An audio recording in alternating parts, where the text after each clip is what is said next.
आता तुमचा खरंच खूप संघर्षाचा काळ होता. म्हणजे जर आपण बघायला गेलं तर खूप संघर्ष करून आज तुम्ही ह्या सगळ्या पोझिशनवरती आहात. खूप नाव पद्मश्री मिळवलेलं आहे आणि आत्ताच्या काळामध्ये खूप यंग मुलं जी आहेत किंवा कोणीही छोट्या छोट्या कारणाने नर्वस होऊन एन्झायटी, डिप्रेशन ह्याच्या आहारी जातात, त्यांना काय सांगाल एक संदेश? मी असं सांगेल की आता मी पाहतोय, म्हणजे माझ्याकडे तसं होतं की आपल्याला काय होतं की आपली अपेक्षा खूप जास्त असते आणि ती अपेक्षा पूर्ण होत नाही.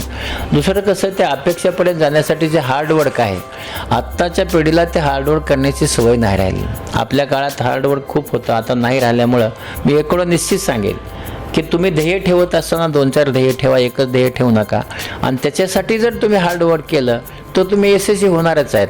आणि मला असं वाटतं की अशा प्रकारचं नैराश्य निर्माण न करून घेता जर आपण आपलं हार्डवर्क केलं, यश नक्की येतं. फक्त एवढंच आहे, कॉम्पिटिशनचं युग आहे आणि त्यासाठी तुम्हाला कॉम्पीट करावं लागणार आहे. आणि ते कॉम्पीट करण्यासाठी मनाची तयारी करा, इच्छाशक्तीने तयारी करा आणि ती केली, विल पॉवर असेल, हे हमखास आहे.